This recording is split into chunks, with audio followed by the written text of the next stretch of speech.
No Jumper, coolest podcast in the world. And today we're in here with 24kGoldn. How you doing, man? I'm having an excellent day. Are you? I'm having a great day. So you're kind of like a child of No Jumper. You were saying you used to watch this in high school and stuff. Yeah. I love hearing that. I was in the first ever live stream that you did, like when it was like $25. First ever? Yeah, I was running that shit up. Whoa, that's crazy because I remembered the name from that. And when I was looking at your Instagram, I saw like old DM or a mention in the story or whatever.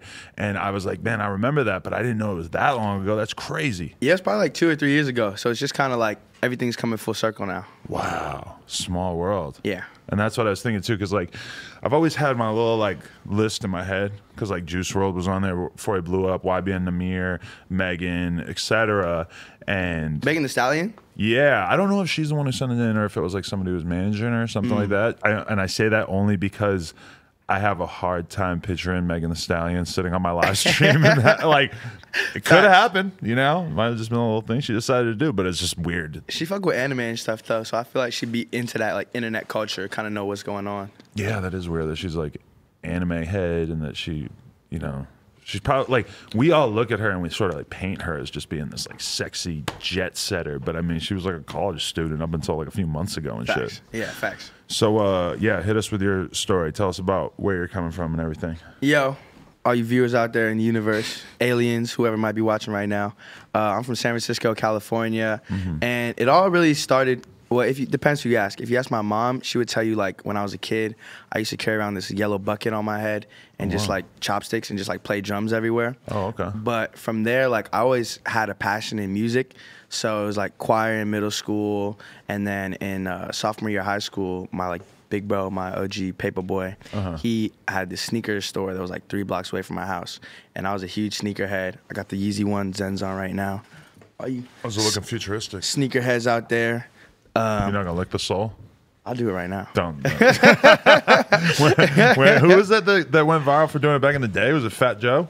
Fat Joe. Like He on the licked- 11s, But yeah. it was fresh out the box, so I mean that's a little Yeah, different. I was walking around in the rain all day. I was just kidding. I can't do that. No, that'd be disgusting. Yeah. But he like took me under his wing on just some sneaker shit, and then sophomore year of high school, he was like, "Yo, we have a studio upstairs. If you want to make music and like get popping at school, we can do that." And I was like, "Fuck yeah!" Like, what high schooler doesn't want to do that? Yeah. And it just kind of was like a snowball effect. The more music I made, the better it got. The better it got, more people wanted to hear it, and the more that people wanted to hear it, the more I wanted to make it. Right. And like I'm an entrepreneur at heart, so I kind of just was like, all right, this is the same thing as selling a product, except I'm the product.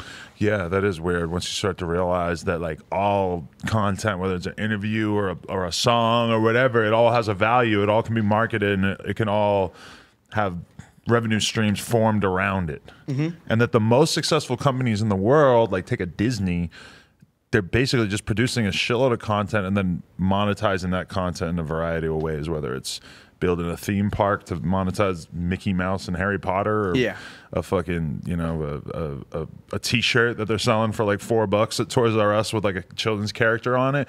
It's like same exact thing as a rapper. It's like if you make a song, that song could go in a commercial, that song could go on Spotify, it can go Apple Music, and play a show based around it. You could sell it to a TV show and they could use it for their theme song. You know, it's crazy to think about. Yeah, it's just like so many different, it really is a business. It's just so many different ways. And I think like it kind of makes it complicated when it's a person, you know, a real life person, because as a brand, you're supposed to have these certain values and stuff like that. But that might not necessarily be true to who you are as a person. Right. And that's why I think like a lot of artists don't really last, because, you know, what's done in the dark is going to come to light. Right. And eventually like who you truly are is gonna show. And if it doesn't match up with the picture that you've been painting of yourself for the past X amount of years, people aren't gonna fuck with that. But so you started making a lot of music and got really into it, but what did you feel like you had a vision that you wanted to put out there into the world, or did you just want the end result of being famous and rich? What was your mentality? Nah, bro, I love the process of this shit. Like every day waking up and making music, that's why I do this. And then it's like even stuff like this. I know a lot of artists hate interviews, hate doing promo days and having to answer the same questions and talk to people that they don't know. But it's like, I love to tell my story, you know, like we get to have a cool ass conversation. Yeah. Millions of people out there are gonna check it out and like hopefully learn something or like laugh, you know. I love all the grind of this, and I know that everything else is gonna come regardless. Yeah, it's all part of it, because I mean, some rappers get into that mentality of like, oh, interviews are just an annoyance. But the best rappers or certain rappers are able to take the media platforms and then use those media platforms to get bigger, to get people to pay attention to different stuff. Like I remember when I first heard Jay-Z saying a song, he was like just listing off a couple of things and he just goes, and my interviews are harder. Yeah, facts. And he was right, because every time he did an interview, he would drop some fucking bombshell that made it so everybody had to talk about his news source interview or whatever it was. And that to me is the way to think of it. I know a whole bunch of people that basically have careers because they do DJ Vlad interviews. Yeah, that's facts. DJ, because DJ Vlad talks about like the juicy shit that like not everyone wants to talk about. He'll frame you the way that he wants to. You know, he'll make your story like if your story is I'm all about peace and love and shit, he's gonna be like, nah, you shot a guy in '98. Let's talk about it. But he opens the doorway to like if you have a podcast, you have music, you have your own YouTube channel. You could go on his shit regularly and do his shit and talk about what he wants to talk about, and maybe it'll help blow up your shit, you know? Yeah, everybody, you know, there's a different way of moving depending on the type of artist you want to be. Me, I'm trying to be on my, like, Will Smith shit. Like, music is just the beginning, bro. I'm trying to do movies, fucking film, stand-up comedy. I'm trying to have my own skincare line, become the, like, male face of, like, hygiene. Hygiene in general. That's how clean you feel? Yeah, I'm clean, bro. That's good though. Hygiene, yeah, that's an unexplored niche right there. I was just seeing some people laughing at the fucking Lil Yachty Old Spice on the shelf in Walgreens on Twitter, and I was like, man, that shit's kind of hard. You can't lie. I didn't even know that. So is Lil Yachty like the new Old Spice man? I don't even think it's new. I think it's almost kind of like old from like last year or something. But yeah, they have like an Old Navy or a Old Spice Lil Yachty flavor or whatever. I mean, hey. It's actually really funny for me. I was just like an older cat because I remember when like the Roots, or I think it was the Roots, were getting killed for doing a Coca-Cola commercial. And now nobody's saying no to the Coca-Cola commercial now. I'll be the face of Axe just for all the middle school nostalgia. Right? 6th grade locker rooms. It's like fucking somebody like set off like a chemical weapon in there. Yeah, and I mean you're getting paid for it, but then at the same time they're helping you blow up your brand with a market that is basically your market. Yeah. You know, people who are like concerned about sweating their asses off are usually like teenage boys, and those are who listen to rap. Facts. Yeah, facts. When did this song Valentino come into the fold? Like, how long did it take before you ended up cooking that up? Was that after you signed or what? So I was making music for like maybe 2.5 years, just, you know, independently, you know, just learning everything I can with the resources I had in the Bay. And I wrote this song at the beginning of like 2018, so damn near 2 years ago. I was a senior in high school, just next to my computer writing it, paid $35 an hour to go to the studio, recorded it, mixed it, and as soon as I stepped out the booth, the engineer was like, yo, I'm just letting you know right now, like, this is the best song you ever made, like, so far, yeah, like, hold on to this one, this is a special one, and I really took that advice to heart. You believed it? Yeah, I believed it, and because I just, like, hearing that compared to all my old stuff, like, even Ballin' Like Sharif, that's the first song I would say where I found my sound, but this was the second song where I really, like, honed in on it. So I just held on to it and would tease it on Instagram, like, once a month until I got signed last year, and then they put this out as a first single, and even after that it still took 7 months for it to really come into fruition. So you had that kind of fucking weird period where it's like you felt like the song definitely was a hit, but you just had to keep pushing it, and were you like getting frustrated along the way?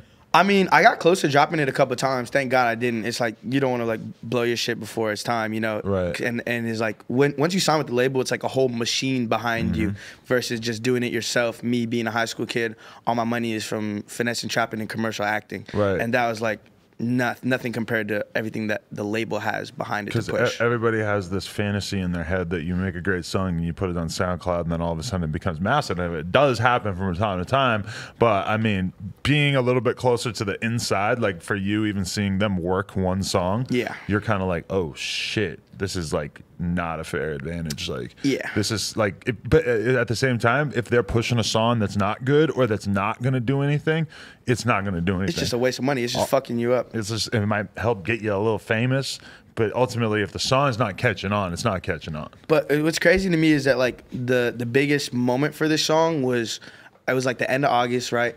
I just got my wisdom teeth out. Have you got yours out? I did. God, that was painful. It sucks, right? Horrible. And you can't do shit except lay in bed for like hours all day. So I was going through TikTok, and they put the song Valentino on TikTok a couple months before. Right. And I was just refreshing it, and I was like, all right, 10,000 videos, a couple hours later, 11,000 videos, a couple hours later, 13. And it just kept going. And I hit this lady at the label, Rachel. I'm like, yo, like, this is just blowing up right now. And it turns out there was this girl, Aviva Sophia, that had like made like a little e-girl like dance to go with it, and she made that part of her brand. So like as she was growing up, she would keep doing videos with the song in like these different outfits. Like one was a nurse, one was a police officer, and then it just exploded. And at the same time, that same week, they put Ballers, they put Valentino in Ballers, the rock show, and it was just like the perfect like mix of everything, and just blew. Yeah, that's crazy. I would love to know how many people Shazammed that song. Just a lot. Yeah, they probably the label probably knows. They probably get that information from Shazam or whatever. But I mean, that to me is kind of shit. If I had time right now, I might look through my Shazams. It might be on there. It might have been a moment where I did it. It might be, because sometimes you just hear a song, you just want to know what it is. Fucking bad, and it's like that's just such a like. I think when you look through your Shazams, that's what you really like. Because like I have no idea what this is, but something in my soul is telling me I need to know what this is and hear it again. But the thing is too, if you look through my Shazam, there's almost no rappers, because most rappers who are like significant, I already know about them, you know? But it's like a lot of old rock songs and shit, because I hear that, I'll be like, ooh, I love that fucking song, but I have no clue. Did you ever make music? No. Did you ever think about making music? Yeah. I was in like a hardcore band for like a week in high school. What's a hardcore band? Like a bunch of idiots yelling and screaming, playing guitar or whatever. I mean, like throughout high school, I might have done like 3 or 4 like band practices, and I guess like when I was like 12, I kind of wanted to be a rapper, but I never even went as far as like writing a rap down. I just would like think about it. Just think about it, just vision. Yeah, I'm just glad that I have the good sense not to do that. I think it'd be like, I don't know, if you did like an Adam 22 project and just like had all your rapper friends hop on shit, that would go. Sometimes when somebody comes out with like a really like simple but catchy type of flow, it makes me want to rap like that. Like when I first heard TJX6, or when I first heard like Splurge, and I was like, oh my god, I could rap exactly like that. That would be so funny. That's it. You know, you could do it. It's like a possibility. It's always out there.